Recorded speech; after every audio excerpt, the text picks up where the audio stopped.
लोग आज बात करेंगे जलमंडल की, और जलमंडल कैसे आया और इसकी स्थिति किस तरह से रही, और पृथ्वी पर या कैसे इस धरातल पर इसकी प्रसिद्धता है, उन सब की बात करेंगे।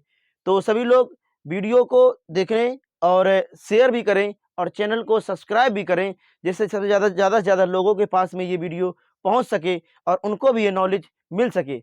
तो हम लोग देखेंगे आज जलमंडल के बारे में। तो जलमंडल क्या है,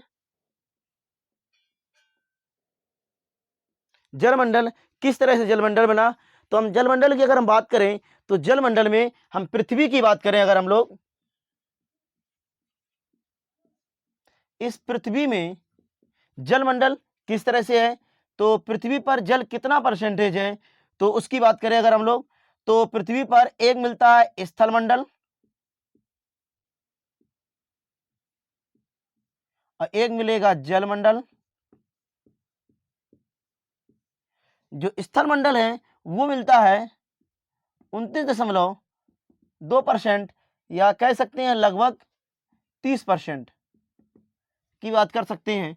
और अगर हम कहें जलमंडल की बात करें तो जलमंडल मिलता है 70.8%, या कह सकते हैं लगभग में ये मिलता है 70%। तो इस तरह से हम स्थल मंडल की बात करी और जलमंडल, यानी संपूर्ण पृथ्वी पर अगर कहें स्थल कितना है, यानी पूरी पृथ्वी पर धरातल की हिस्सेदारी कितनी है, तो मिलती है 30%। और जलमंडल की बात करेंगे तो मिलेगी 70, यानी 70.8 कह सकते हैं या 70% कह सकते हैं। ये बात हो गई। अगर हम ये 70% की बात करें तो 70% में जो धरातल पर जल है, उस 70% में कितना जल पीने योग्य है और कितना जल खारा है। तो उस धरातल पर बात करें तो इस धरातल में 97% खारा जल है, जो महासागरों में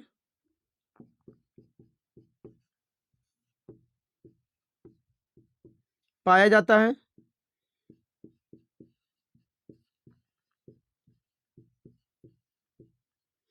जो महासागरों में क्या होगा, पाया जाएगा। और बचा हुआ जो 3% है ये स्वच्छ जल है।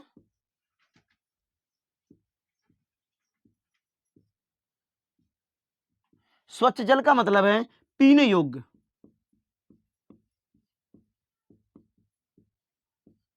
पीने योग्य जल है,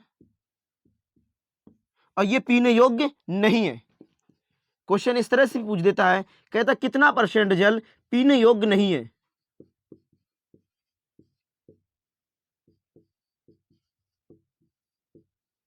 तो याद रखना, इसे पीने योग्य नहीं कहते हैं, इसे पीने योग्य जल कहते हैं। तो याद रखना कितना परसेंट है पीने योग्य जल। सिर्फ पूरे पृथ्वी पर 3% जो जल है वो पीने योग्य है, बाद बाकी जल पीने योग्य नहीं होता है।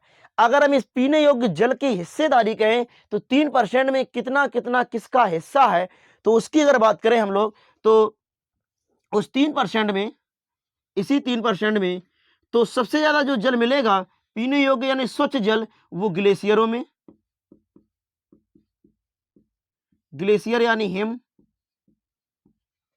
कितना परसेंट मिलेगा, इसी का 3% का ही हिस्सा है, और वो कितना मिलेगा 2.5%। याद रखेंगे 2.05%, इसका ध्यान देना। ये ग्लेशियर का हो गया। ग्लेशियर के बाद में जो हम लोग भूमि से जल निकालते हैं, भूमिगत जल, जो भूमिगत जल है उसकी हिस्सेदारी कितनी है, तो उसमें भूमिगत जल जो है 68.68%। समझ सकते हैं कि हम लोग जिस जल को उपयोग करते हैं पीने के रूप में, उस जल का कितना परसेंट हिस्सा हम लोग है। यानी कह सकते हैं जमीन से जो समरसेबल से या पानी निकालते वो जमीन में है कितना, सिर्फ 0.68%, 0.68% हिस्सा है, सिर्फ जमीन के अंदर ही है। तो याद रखना, इसकी बात हो गई। अगला अगर हम बात करें झीलों में कितना परसेंट है, झीलों में कितना परसेंट है, तो झीलों में मिलेगा 0.01%। झीलों में बात करें तो कितना मिलेगा 0.01%। ये तो याद रखना झीलों में अगर कहें जल कितना है तो 0.01% मिलेगा। झीलों की बात करें, अगला एक क्रम है, दूसरा क्रम क्या है, झीलों की बात करें तो मृदा में नमी के रूप में, मृदा में नमी के रूप में अगर कहें तो कितना परसेंट मिलेगा, तो ये मिलेगा 0.01%। ये सिर्फ नमी में है, जहां पर मृदा नमी के रूप में रहती है वहां पर मिलता है ये 0.01%, 0.05% लिखेंगे, 0.01 नहीं, कितना आ जाएगा, झीलों में कहेंगे तो 0.1%, 0.01%, मृदा में कहेंगे 0.005%। ये तो मृदा की बात हो गई, झीलों की बात हो गई। अगला बात करें, अगर हम कह दें वायु में, वायु का मतलब जल वाष्प के रूप में, वायु में जल वाष्प के रूप में ये मिलता है 0.01%। ये वायु मिलेगा। वायु के बाद में अगर हम कहें नदियों में कितना परसेंट मिलता है, नदी में कितना परसेंट मिलेगा, तो नदी में, नदी या नाले कह सकते हैं, नदियों में या नालों में जो जल मिलता है वो मिलता है 0.0001%, 0.004%। याद रखना ये मिलेगा 0.004% हिस्सेदारी इसकी मिल जाएगी। अगर हम कह दें,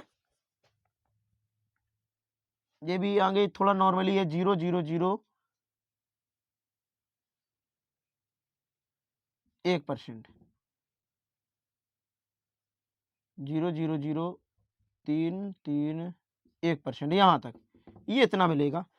अगर हम कहते हैं नदियों के बाद में जो अगला आता है वो मिलता है जैव मंडल में, तो इसका कौन सा डाटा याद रखना वो भी बताते हैं, फिर भी ध्यान देंगे ना। जैव मंडल की बात करें तो जैव मंडल में कितना मिलता है, 0.00004%। ये हिस्सेदारी मिलेगी। तो मैंने कहा कितना जल पीने योग्य है, तो याद रखें 97% जल पीने योग्य नहीं है। अगर कहते कितना जल पीने योग्य है तो वो कितना मिलेगा, 3% जल पीने योग्य है, 97% पीने योग्य नहीं है। उस 3% जल में हिस्सेदारी कितनी है, तो इसमें कौन कौन सा डाटा याद रखना है, ग्लेशियर का कई बार पूछा गया है, भूमिगत जल का पूछा गया है, जल वाष्प पूछा गया है। इतनी चीजें ध्यान देना और झीलों को याद रखना है, इतनी 4-5 पॉइंट याद रखना है। नीचे की भूल जाओ कोई दिक्कत नहीं, लेकिन ग्लेशियर, भूमिगत जल और झील और वायु में जलवाष्प के रूप में ये 4-5 पॉइंट याद रखना कि किसमें कितनी हिस्सेदारी कितनी है। ये तो इसकी बात हो गई।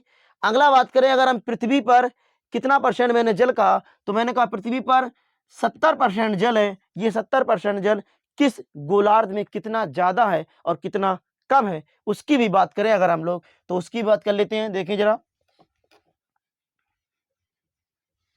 अगर हम बात करें पूरे ग्लोब में, इस ग्लोब में, तो इस ग्लोब को भूमध्य रेखा से 2 भागों में बांट दिया जाता है अगर हो, तो इसको कहते हैं उत्तरी गोलार्ध,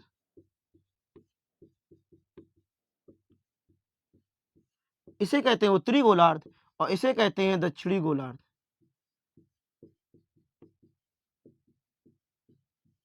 इसे कहते हैं उत्तरी गोलार्ध और इसे कहते हैं दक्षिणी गोलार्ध। ये है भूमध्य रेखा।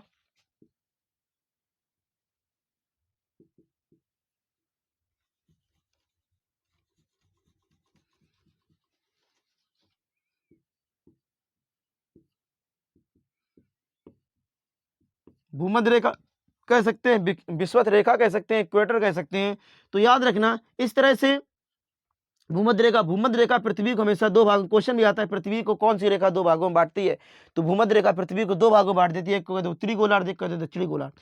अगर कहते हैं उत्तरी गोलार्ध में कितना परसेंट जल है, पूरी पृथ्वी के 70% हिस्सा का कितना परसेंट जल उत्तरी गोलार्ध में है, तो याद रखना उत्तरी गोलार्ध में 40% जल मिलेगा, बचा हुआ 60% क्या है, स्थल है। उत्तरी गोलार्ध में स्थल की मात्रा ज्यादा होने के कारण इसीलिए इसका एक नाम और कह देते हैं, इसे क्या कहते हैं, इसे स्थल गोलार्ध भी कहा जाता है। स्थल की मात्रा ज्यादा होने के कारण स्थल गोलार्ध भी कहते हैं। इसका एक नाम और हो जाता है स्थल गोलार्ध। लेकिन अगर हम कहें दक्षिणी गोलार्ध की बात करें तो उत्तरी गोलार्ध में जल कितना है 70%, स्थल कितना है 60%। तो इस तरह से इसे स्थल गोलार्ध कहेंगे। अगर हम कह दें दक्षिणी गोलार्ध की बात करें तो दक्षिणी गोलार्ध में 81% जल ही है, 81% जल है और बचा हुआ 19% स्थल है। तो जल की मात्रा ज्यादा होने के कारण इसीलिए इस गोलार्ध को क्या कहेंगे, इसे जली गोलार्ध कहते हैं, जली गोलार्ध कहते हैं।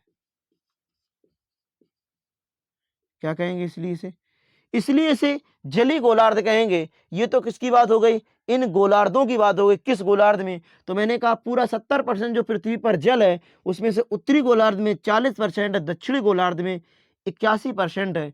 और अगर यही रेशियो पूछ दे उत्तरी गोलार्ध और दक्षिणी गोलार्ध में जल का रेशियो कितना है, तो कई बार क्वेश्चन आया है। याद रखना ये 40 है, ये 80 है, यानी 1:2 के रेशियो में जल बटा होता है, पूरा 1:2 में बटा हुआ है। याद रखना स्थल गोलार्ध में अगर हम स्थल की अनुपात कहेंगे तो स्थल का 60:20 के अनुपात में कह सकते हैं। तो स्थल जो बटा हुआ है 3:1 में बटा हुआ है, जबकि अगर हम जल कहें तो जल बटा हुआ है 2:1 के रूप में बटा हुआ है। स्थल और उत्तरी इसकी गोलार्ध की बात की तो ध्यान देना, अगर हमने तो मैंने कहा 40% 60% हो गया, या 19% और 81% हो गया।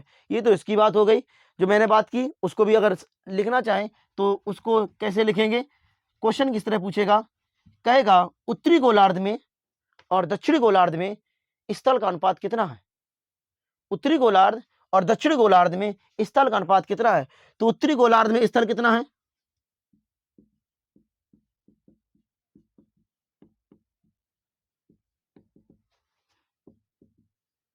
उत्तरी गोलार्ध में स्थल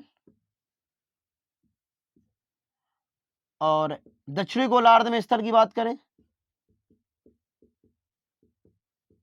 तो उत्तरी गोलार्ध में स्थल है 60% और दक्षिणी गोलार्ध में स्थल है जो कितना परसेंट, 20% मान सकते हैं लगभग के आसपास। तो कह सकते हैं 3:1 में ये रेशियो बनेगा। ये क्वेश्चन इस तरह से आते हैं, याद रखना। उत्तरी गोलार्ध दक्षिणी गोलार्ध की बात करें तो कितना रेशियो बनेगा, तो ये स्थल का रेशियो हो गया। अगर हम कह दें यही उत्तरी गोलार्ध, एक पॉइंट ये, दूसरा पॉइंट क्या है, अगर मैंने कह दिया उत्तरी गोलार्ध में जल और दक्षिणी गोलार्ध में दक्षिणी जल यानी दक्षिण गोलार्ध का जल कितना है, इनकी हिस्सेदारी कहें तो उत्तरी गोलार्ध में जल कितना आता है 40% आता है और दक्षिणी गोलार्ध में कितना आता है, तो याद रखना 80%। तो यहां पर अनुपात कहें तो 1:2 का रेशियो मिलेगा। तो इस चीज को ध्यान देना, क्वेश्चन ये कई बार इस तरह से पूछ देते हैं। तो याद रखना उत्तरी गोलार्ध में जल का रेशियो, उत्तरी गोलार्ध और दक्षिणी गोलार्ध की बात करें स्थल का तो 3:1 बनेगा। उत्तरी गोलार्ध और दक्षिणी गोलार्ध में अगर हम जल की बात करेंगे तो 1:2 बन जाएगा। इस तरह से ये रेशियो में आते हैं कभी कभार। और यहाँ मात्रा ही पूछता है। मैंने यहाँ जल का विभाजन की बात की कि पृथ्वी पर किस तरह से जल बटा होता है। अब हम बात कर लेते हैं महासागर, 5 महासागर जो हैं उस महासागर में मेन पॉइंट बाद में एक दूसरा वीडियो आएगा उसमें हम उन महासागरों की पूरा विस्तार से बात करेंगे। यहाँ जो छोटे छोटे पॉइंट है, महासागर का कौन सा गर्त सबसे गहरा है, कौन सा द्वीप है, उसका क्षेत्रफल कितना है, इनकी बात करें अगर हम लोग तो महासागर में, तो इसकी देखें जरा क्या आएगा।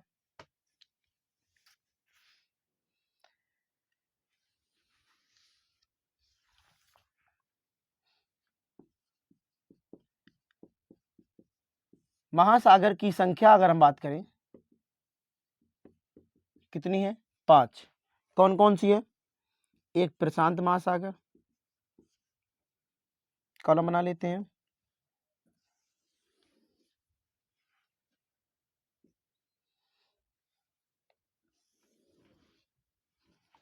यहां लिख लिया महासागर, यहां लिख लिया क्षेत्रफल, ठीक है। यहाँ लिख लिया पृथ्वी पर हिस्सा, वो भी किस में, परसेंटेज में। यहाँ पर मैंने कह दिया गर्त, कौन सा गर्त है। यहाँ पर मैंने कह दिया कौन सा द्वीप सबसे बड़ा है, द्वीप सबसे बड़ा। यहाँ पर गर्त सबसे गहरा, क्या कहें, सबसे गहरा की बात करें, यहाँ पर हम बात करेंगे किलोमीटर में और यहाँ पर बात करेंगे हम लोग मीटर में। ठीक है, चलिए देखिए, तो पहला आता है प्रशांत महासागर। प्रशांत महासागर का क्षेत्रफल की बात करें तो प्रशांत महासागर का क्षेत्रफल मिलता है 16.57 करोड़ वर्ग किलोमीटर।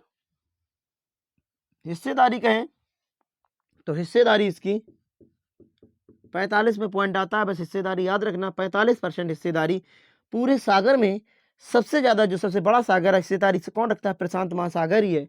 अगर हम गर्त की बात करें तो इसमें गर्त कौन मिलता है, मेरियाना गर्त मिलता है।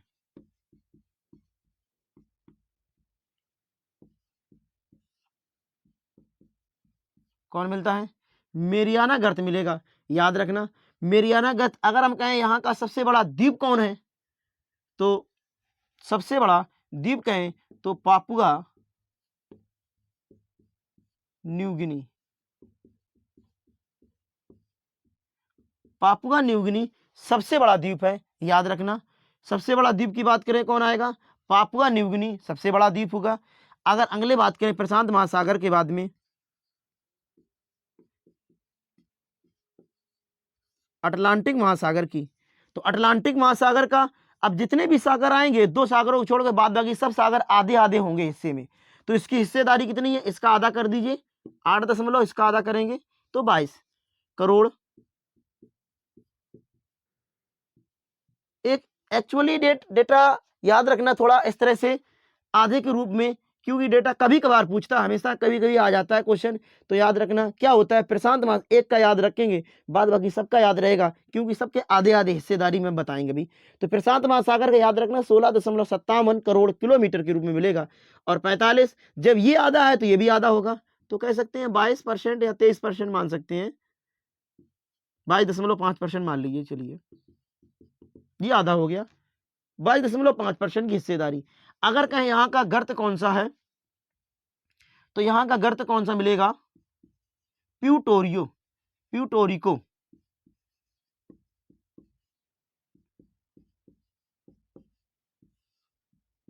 सबसे गहरा गर्त कौन है, प्यूटोरिको, इसका सबसे गहरा गर्त हो जाएगा। अगर हम बात करें इसके द्वीप की, तो कौन सा द्वीप यहाँ का सबसे छोटा सबसे बड़ा द्वीप होगा, तो यहां पर जो सबसे बड़ा द्वीप मिलेगा वो मिलेगा किसकी बात करें, अटलांटिक महासागर की। और अटलांटिक महासागर मिलेगा ग्रीनलैंड,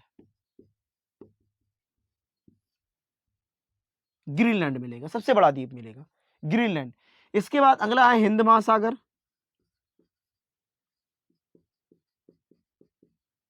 मैंने एक वीडियो स्पष्ट पूरा सागरों का ही बनाएंगे, याद रखना। ये थोड़ा इनका विस्तार है, मैंने कहा इसमें इसको ही बता देते हैं जिससे तुम्हें याद रहे कौन कौन सा इस शॉर्ट वीडियो में रहेगा। तो याद रखें हिंद महासागर।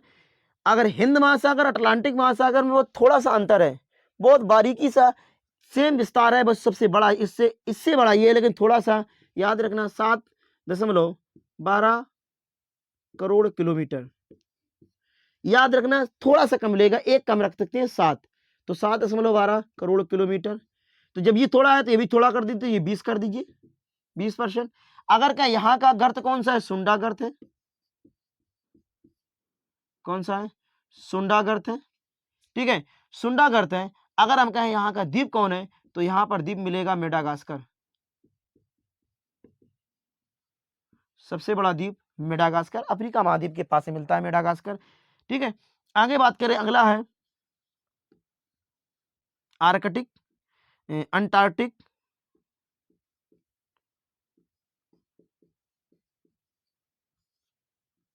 अंटार्कटिक। अंटार्कटिक की कहें इसका आधा, फिर अब जितने होंगे फिर आधे, इसका आधा करेंगे तो कितना, 3 के पास 3.6 कह सकते हैं, 3.5 के आसपास करोड़ किलोमीटर वर्ग में। और इसका आधा तो ये भी आधा हो जाएगा, तो ये कह सकते हैं 10 या कह सकते हैं 9.5 आसपास। तो थोड़ा बहुत उसका एग्जिस्ट डाटा याद रखें, थोड़ा इस तरह से लमसम में डाटा याद रखना, थोड़ा बहुत आपस में अपने आप पता चल जाएगा। अगर गर्त कहें, कोई द्वीप कहें, क्योंकि इनकी आकृति घटती बढ़ती रहती है तो इसकी भी कोई निश्चित नहीं होती है, फिर भी एक डाटा है, याद रखना। अगर कहें अगला कौन सा है, आर्कटिक, ये अंटार्कटिक है, ये आर्कटिक है, ये अटलांटिक है, याद रखना। तो ये कौन सा है, आर्कटिक। तो आर्कटिक की बात करें तो इसका फिर आधा कर दीजिए, तो इसका आधा करेंगे 3.5 का है, 3.7 कर सकते हैं करोड़ किलोमीटर। इसकी स्थिति कहें तो फिर इसका आधा, क्योंकि मैंने कहा ना ये दो महासागर ऐसे हैं जिनकी स्थिति घटती बढ़ती रहती है, कभी बर्फ के रूप में आ जाते हैं, क्योंकि इनको महाद्वीप में भी पढ़ेंगे हम लोग, इनको महाद्वीप भी कहते हैं, इनको महासागर भी कहते हैं। जब ये पिघल जाते हैं तो महासागर जल के रूप में हो गए, जब इनमें बर्फें जम जाती हैं तो द्वीप के रूप में हो जाएंगे, द्वीप मतलब ठोस अवस्था में आ जाते हैं। तो इस तरह से याद रखना। अगर हम इनकी ऊंचाई की बात कर ले, इनकी ऊंचाई की बात करें तो इनकी ऊंचाई में अगर कहें मेरियाना ट्रंच यानी मेरियाना गर्त की ऊंचाई कितनी है, सॉरी गहराई कितनी है, तो 11,033 मीटर। इसकी कहें तो इसकी मिलेगी 9,392 मीटर।